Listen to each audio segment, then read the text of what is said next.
जब हमने काम शुरू किया था ये बहुत ही कॉमन था कि लोग मुझे कहते थे, एक तो मैं HIV के साथ काम कर रही थी और फिर LGBTQI कम्युनिटी के साथ काम कर रही थी, तो लोग कहते थे आप अपना टाइम क्यों वेस्ट कर रहे हो, ये लोग हैं ही ऐसे, तो देयर इज नो पॉइंट। तो ये था एटीट्यूड और ये है एटीट्यूड लोगों का। जिस नज़र से हम लोगों को देखते हैं और कास्ट हो, रिलीजन हो, एक ऐसी बीमारी हो, स्टिग्मा हमारे खून में है, घुट घुट के हम में भरा हुआ है। तो हमेशा मुझे लगा कि इसके खिलाफ लड़ना बहुत ज़रूरी है।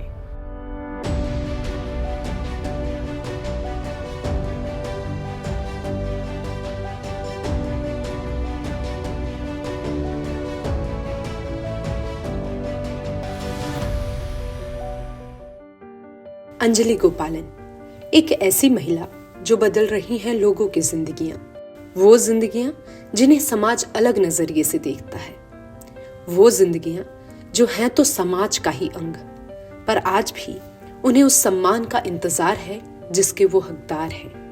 अंजलि गोपालन की सोच है नास फाउंडेशन। 1994 में इस संस्था की नींव रखी गई।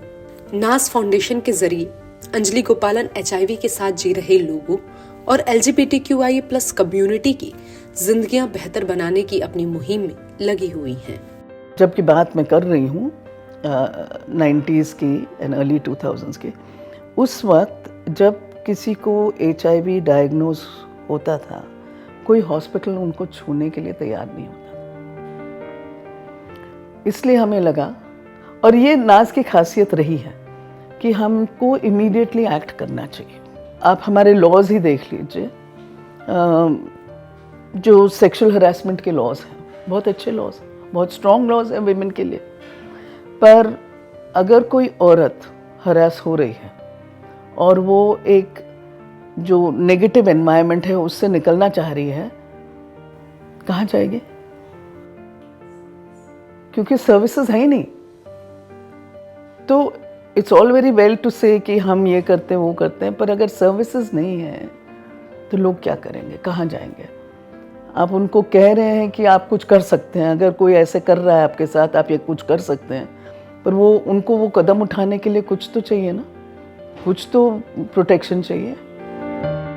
दशकों से चल रही अंजलि के मेडिकेयर और सेक्सुअल राइट्स की इस लड़ाई में सरकार की नीतियों में बदलाव लाना भी है और अपने निजी स्तर पर HIV की रोकथाम के लिए लोगों को जागरूक करना भी शामिल है, और साथ ही शामिल है HIV से जूझ रहे बच्चों को अपना मानकर उनके जीवन भर की जिम्मेदारी उठाना। साल 1996 में अंजलि की मदद से ही दिल्ली का पहला HIV क्लिनिक खुल पाया था। वहीं साल 2001 में समलैंगिकता को अपराध माने जाने के खिलाफ अंजलि ने एक PIL दर्ज की, जिसकी लड़ाई लंबी चली, पर अंत में न्याय मिला। समाज में कोई एक व्यक्ति बदलाव नहीं ला सकता, पर डेफिनेटली मुझे लगता है कि जब से हमने काम शुरू किया था और आज तक चेंजेस आई हैं। शायद उतनी हद तक नहीं आई जितनी हम चाहते हैं, पर चेंजेस तो आई हैं, क्योंकि एक तो लॉ में बहुत फ़र्क आया है। सेक्शन 377 की रीडिंग डाउन से the British brought this law to us ना, तो वो तो चेंज इन्होंने चेंज कर लिया। और हमारा चेंज अब देखो कैसे, हाँ, जैसे हर वक्त वो पैर तोड़ते हैं ना किसी के, फिर वो चलने की कोशिश करता है। हम लोग उसी पे आए हैं, उसी मकाम पे आए हैं कि एक कदम हम आगे लेते हैं तो 10 कदम पीछे। पर मुझे लगता है कि एटलीस्ट फाइनली हम लोग कुछ तो कदम आगे ले रहे हैं। HIV का जो प्रोग्राम रहा है has been one of the most successful programs. And successful क्यों रहा? क्योंकि सिविल सोसाइटी, जो लोग इन्फेक्शन से ग्रसित हैं, वो सब सब मिल के उन्होंने काम किया है और प्रेशर डाला है सरकार पे। क्योंकि जब दवाइयों की बात चली थी, सरकार ने कहा कि हम नहीं दे पाएंगे, ये दवाइयाँ बहुत एक्सपेंसिव है। कितना प्रेशर डाला गया गवर्नमेंट पे, और आज के तारीख में ये वाला प्रोग्राम अभी भी बहुत अच्छे से चल रहा है। अभी होमोसेक्सुअलिटी, समलैंगिकता क्रिमिनलाइज्ड नहीं है, जो पहले हुआ करता था। आज के तारीख में जिस तरीके से हम खुल के शायद कंपेयर टू अर्लियर बात करते हैं, वो अपॉर्चुनिटीज़ हैं। और शायद सोशल मीडिया की वजह से भी बहुत बदलाव आया है, क्योंकि जब हमने काम शुरू किया था तब तो सोशल मीडिया वाली बात थी नहीं जो आज है, तो इसका इम्पैक्ट भी बहुत पड़ा है। तो चेंजेस तो आई हैं। नास फाउंडेशन HIV केयर सेंटर की इस 3 मंजिला इमारत में करीब 30 HIV पॉजिटिव बच्चे रहते हैं, जिनके पढ़ाई से लेकर मेडिसिन तक का हर जिम्मा नास फाउंडेशन उठाता है। जेम्स फाउंडेशन के सीनियर मैनेजर हैं। बच्चों की काउंसलिंग, अलग अलग जगहों पर अवेयरनेस प्रोग्राम, वर्कशॉप, हर एक बच्चे का डाइट और डे प्लान और ऐसे तमाम काम इनके जिम्मे आता है। देखा जाए तो this is the first care home for children living with HIV in the northern part of our country. And ये सारा शुरू हुआ है जब किसी ने एक बच्चे को हमारे गेट के सामने छोड़ के चला गया था। जब हमें पता चला बच्चा HIV पॉजिटिव है, तो अंजलि मैम उस वक्त उस बच्चे को कहीं पे भी एक शरण देने का शेल्टर देने का कोशिश किया। और ma'am went around the whole child care institutions in Delhi. सब लोग एक ऑर्फन बच्चे को अपनाने के लिए तैयार थे, लेकिन एक HIV पॉजिटिव बच्चे को अपने पास रखने के लिए राज़ी नहीं थे। तब मैम ने सोचा कहीं और मैं कर सकता, लेकिन अनफॉर्चुनेटली हमारा पूरे उत्तर भारत में किसी के पास कोई ऐसे सुविधा नहीं थी। और HIV के बारे में जो बोल रहा हूँ आज से 23 साल पहले की बात है। तो तब HIV के बारे में जो लोगों का सोच बिल्कुल अलग था आज के हिसाब से। तो फिर मैम ने सोचा हो सकता है ऐसे जो बच्चे हमारे पास जो है वैसे और भी बच्चे होंगे। तो उन्होंने सोचा उनके लिए मैं कुछ करूं, हो सकता है ये मेरे लिए कॉल हो। तो she took that as a challenge और a kind of call for her to do something. तो दस केम नास केयर होम, ये था स्टार्टिंग अगर आप बताया जाए। और चैलेंजेस बहुत था उस टाइम में, क्योंकि जब लोगों को पता चलते ही HIV पॉजिटिव बच्चे, उनके लिए केयर करने के लिए केयर गिवर मिलना भी मुश्किल था, स्टाफ मिलना मुश्किल था। लेकिन लकीली जो स्टाफ आए हमारे लिए, जो कमिटमेंट उनमें था और बच्चों को हैंडल करने में दिक्कत नहीं थी। लेकिन एक चीज़ मैं जब नास की हिस्ट्री में देखता हूँ, जो अंजलि मैम खुद बैठ के बच्चों को नहलाया, बच्चों को खाना खिलाया अपने हाथ से, वो देख के जो स्टाफ जो थे वो प्रभावित होके उन्होंने भी जो कमिटमेंट के साथ वो करने लगा। That was something. तो जैसे चलाए, फिर हम लोग उस टाइम इतना हेल्थ डिलीवरी सिस्टम भी नहीं था जहाँ पे बच्चों को दवाई मिले। और नेशनल एड्स कंट्रोल ऑर्गेनाइजेशन वगैरह बहुत बाद में आया। जिससे होता है अभी सारे बच्चे जो इन दिनों में जो बच्चे सारे स्कूल जाने वाले बच्चे हैं, स्कूल वर्किंग, इसका तो एक डेली रूटीन बना हुआ है, टाइम टेबल है। तो उसी हिसाब से बच्चे 5 बजे अपने उठ जाते हैं। उसके बाद अपना फ्रेश अप होके उनको 5:45 बजे उनका ब्रेकफास्ट दिया जाता है, क्योंकि 7:30 बजे उनको स्कूल के लिए रवाना होना है। तो सारे बच्चे स्कूल जाने वाले बच्चे, और जो आजकल जो जॉब ट्रेनिंग में है, वोकेशनल ट्रेनिंग में है, और कुछ जॉब करने भी लगे, वो भी उनके अपने टाइम के हिसाब से ऐसे जाते हैं। All this children are immunity compromised because of their HIV status. So हमें ये करना पड़ता है, बच्चों को एडिशनल न्यूट्रिशन का ज़रूरत है। जो बच्चे HIV ट्रीटमेंट में जो दवाई ले रहे हैं उनको एडिशनल न्यूट्रिशन का सख्त ज़रूरत है। उसके बारे में बहुत ख्याल रखा जाता है, डाइटिशियन के हिसाब से हम देखते हैं। और इसके अलावा बच्चों का वज़न भी लिया जाता है। मंथली उनका follow up all India medical institute में जो ART सेंटर है वहाँ पे होता है बच्चों का। और वहाँ पे डॉक्टर्स के गाइडेंस पर किसी बच्चे का डाइट में चेंजेस लाना है वो कर लेते हैं, किसी का स्पेशल खाने का ज़रूरत है वो दे देते हैं। Let me tell you, when I started the care home, the people told me, अरे अंजलि क्या फ़ायदा यार, इतने लाखों की तादाद में बच्चे जिनको हेल्प चाहिए। मैंने कहा ठीक है, वो उन बच्चों को तुम देख लो, मैं तो ये 30 को देखूंगी ना, क्योंकि ज़िंदगी भर देखूंगी। क्योंकि द आइडिया इज़ नॉट कि नाज बड़ा होता जाए, the idea is we should be able to share so that more people can get services. देखो, जब आप लोगों के साथ या ज़िंदगी के साथ आपको कुछ करना पड़ता है, किसी की भी ज़िंदगी के साथ, बहुत लॉन्ग टर्म इन्वेस्टमेंट होता है। जैसे हमारे बच्चे हैं, उनकी शादियां हो रही हैं, उनके रिलेशनशिप्स हो रहे हैं, उनकी नौकरियां कर रहे हैं, सो दे हर छुट्टी पे यहाँ आते हैं, तो ये उनका घर है। तो ये नहीं है कि हम कह रहे हैं कि अच्छा अब आप 18 साल के हो गए, तो क्योंकि होम्स में after 18 you can't keep children. तो हमने वो भी सरकार से लड़ के हमने कहा बिल्कुल हम रखेंगे, हमारे बच्चे हैं, आपके बच्चे आप भेज दो 18 के बाद कहीं। So we been lucky, we had good people who said हाँ ठीक है, क्योंकि जब कोई बच्चा HIV पॉजिटिव होता है, जब तक वो ठीक से सेटल नहीं होगा, आप कैसे उसको निकाल दोगे? So I think it is a lifelong commitment. तो नंबर्स कांट बी लार्ज। वैसे जनरली कहा जाता है तो 85% of the children who are HIV infected, they are bound to have TB co-infection, which can be very dangerous.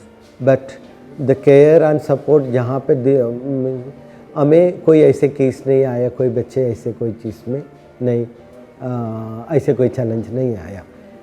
That is only मेरा सोच ये है इसमें, and my belief is that it is only because of the quality care we provide here.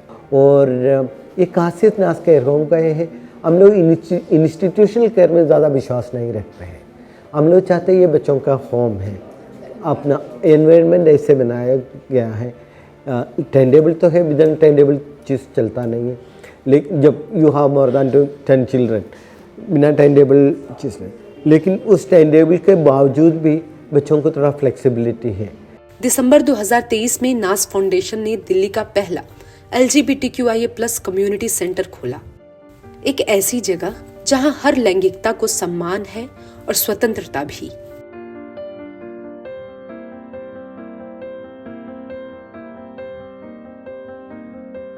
Deepika, जो एक trans women और trans activist भी हैं, वो LGBTQIA+ कम्युनिटी को लेकर भारत के वर्तमान और इतिहास पर रोशनी डालती हैं और इस क्षेत्र में अंजलि गोपालन जैसे तमाम लोगों की लड़ाई का जिक्र भी करती हैं। Congratulations to NAS Foundation because ये LGBTQIA+ कम्युनिटी के लिए जो हम सेंटर की बात करते हैं, वेलबींग सेंटर की बात करते हैं, इस तरह का centre one of the dream था मेरा। और मैं सच कहूँ तो मैं इस तरीके की सोच रख के पिछले 3 साल से सोच रही थी कि शायद ऐसा कुछ काम मुझे भी करना है, बट अगर हुआ है तो मुझे बहुत खुशी है। आज भी हम देखेंगे ना, 90% of the people are still same. वो आज अपने घर में नहीं बुलाना चाहते, इन टॉपिक पे बात नहीं करना चाहते। तो यहाँ आकर जब कम्युनिटी, ऐसे सेंटर्स में आकर जब कम्युनिटी बैठती है, बात करती है, उन मुद्दों को सुनती है, समझती है, देखती है, they feel so happy, they feel so equal, they feel so empowered. That is why these spaces are important for the community members. धर्म के बारे में तो लोगों को पता नहीं ना। आप ये देखिए कि महाभारत में किसका जिक्र किया गया है?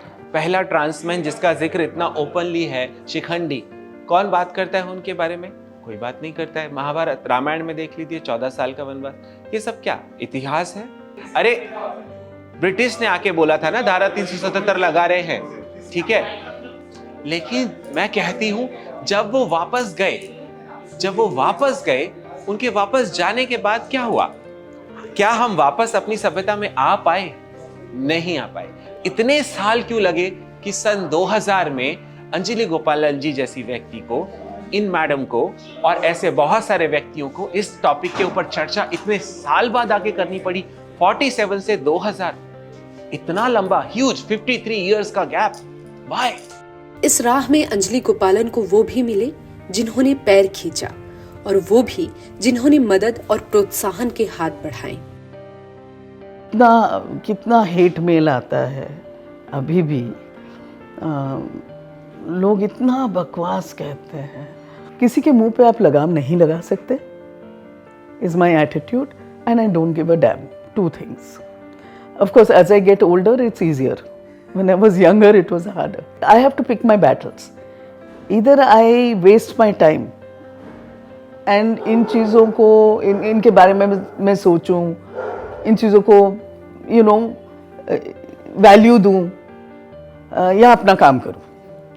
So for me the options were very clear. चुप से काम करो, लोग कहेंगे, कहने दो. किस किस का मुंह बंद करोगे. We have always believed in a philosophy of small donors large donor base, right. So बहुत कम डोनर्स हैं जो कि बहुत पैसे देते हैं हमें, पर बहुत डोनर्स हैं तो हमारा घर आज भी खड़ा है. हम लोग इतने लकी रहे हैं कि जो लोग हमसे जुड़े हैं उनको कभी नहीं लगता है कि नाज उनका नहीं है. नेवर. जब आप किसी से भी बात कर लीजिएगा, they always feel very invested in the children, in our programs, in what I do, in what each other does. So we've been lucky, very lucky. नाज और हमारा फैमिली और चाइल्ड जैसा रिलेशन है. वो हमारे बच्चे हैं, हमने उन्हें ग्रो होते देखा है. यू नो, जो भी like we understand their emotions, their joys, and we really and they understand us. So whatever petty they demand, they tell us. If they just want to have a McDonald's pizza, McDonald's burger or a pizza, so they will tell us, oh auntie, samosa नहीं अच्छा लगता है, वो नहीं अच्छा लगता हमको कचौड़ी, हमको पिज़्ज़ा अच्छा लगता है, हमको ये अच्छा लगता है. So I tell myself and our members also and my children. So they say, you tell us quietly if you are scared. Although they are very friendly with Anjali ma'am and all, but still एक distance रहता है थोड़ा. तो they say कि हमको ना आज pizza खाने का मन है या हमको ये खाने का मन है. So like we like to really interact and like to celebrate each and every festival with them.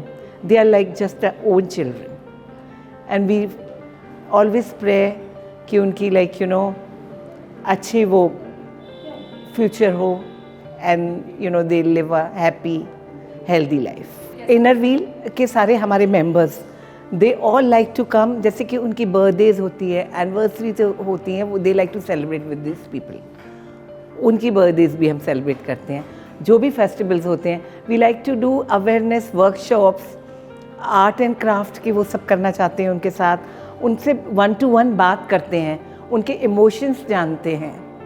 Like तो like we feel कि भाई हाँ इनको क्या है, इनके मन में क्या चल रहा है. So that we try to read. ये सवाल पूछने पर कि लिंग, जाति, धर्म से ऊपर उठकर इंसानियत को प्राथमिकता देने की ये समझ उनमें कैसे आई, अंजलि ने हमें एक दिलचस्प कहानी सुनाई. My mother was from Lahore.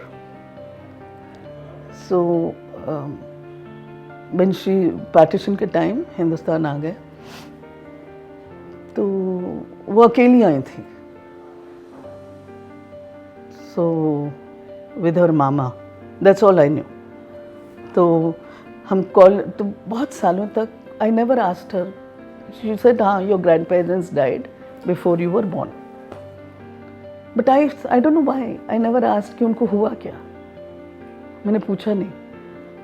तो फर्स्ट ईयर कॉलेज में मेरी एक सहेली थी and we were just sitting and chatting. And my mother was sitting and she said, what about your grandparents? So I said, they died before I was born. तो उन्होंने कहा अच्छा क्या हुआ? वैसे ही उसने पूछा. So I said, I don't know. So my mother was there and she said, auntie, ये कैसे क्या हुआ? So she said, oh अच्छा, वो they were killed during partition. फिर ये पूरी कहानी आई. मैं फर्स्ट ईयर कॉलेज में थी कि उनके सामने उनके पेरेंट्स को मार दिया गया था और उनके मामा ने उनको रेस्क्यू करके ले आए. I was shocked. I said ये कैसे हुआ? I said why didn't you tell me? She said you never asked. So she said so I said but we were I was brought up by a Muslim person. Her driver was a Muslim who was very close to her and who brought us up. She had so many Muslim friends. So I said, but you have so many Muslim friends. So she just looked at me and said, huh? I said, but if something happened to you, I would never be able to forgive them. She said, who's the them? She said, what do you mean? She said, आज तुमने ये कहा, आगे से कभी मत कहना. So I said, but this is not fair. She said, what is not fair? She said, it happened on both sides. It was not about Muslim and Hindu. And she said, don't ever let me hear this again. So this was my mother. That's when I started thinking. देश के अलग अलग कोनों में ऐसे कई संस्थान हैं जो HIV और एड्स की रोकथाम के लिए काम कर रहे हैं। बिहार में हीरो ज्योति फाउंडेशन के साथ मिलकर उमेश चौधरी भी ऐसे ही मुहिम से जुड़े हुए हैं। वो बताते हैं, दिल्ली जैसे महानगरों में स्थिति तो फिर भी बेहतर है, पर बिहार जैसे तमाम शहरों में HIV मरीजों को छूने तक से डॉक्टर घबराते हैं। जो हमारा चल रहा है एजुकेशन, उसके हिसाब से हम बहुत पीछे हैं। वहाँ एजुकेशन और अवेयरनेस की बहुत ज़रूरत है।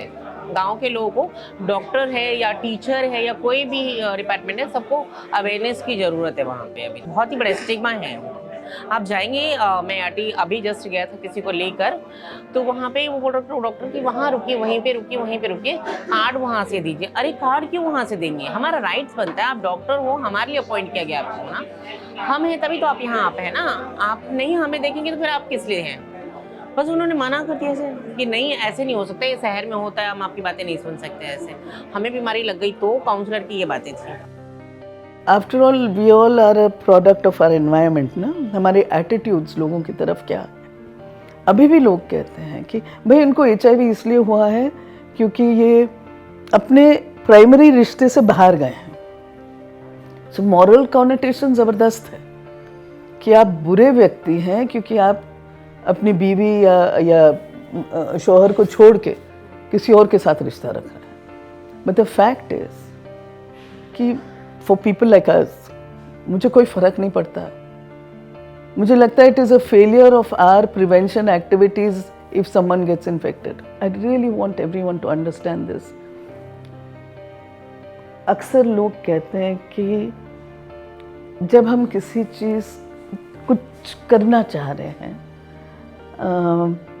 बट वी कांट, क्योंकि प्रॉब्लम इतना बड़ा है, कैसे करें हम? मेरा कहना ये है कि भाई आप वो पूरी दुनिया को अपने आप कुछ नहीं कर सकते सबके लिए, पर क्या आप एक व्यक्ति के लिए, एक जानवर के लिए, एक जान के लिए कुछ कर सकते हो? अगर कर सकते हो, और हम सब कर सकते हैं, हम सब कर सकते हैं, so do that. You don't have to change the world, you don't have to think of numbers. Please just reach out to that one soul and do something. Make a difference in their lives. I hope I do it till the day I die, because that's who I am, that's my life.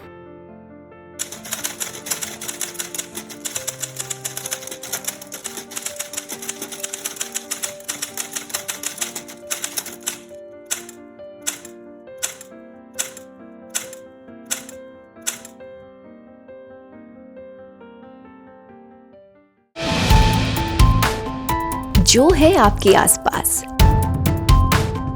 आपके शहर का खास, वो दिखाएगा आपको DNN 24, आपका अपना digital news network.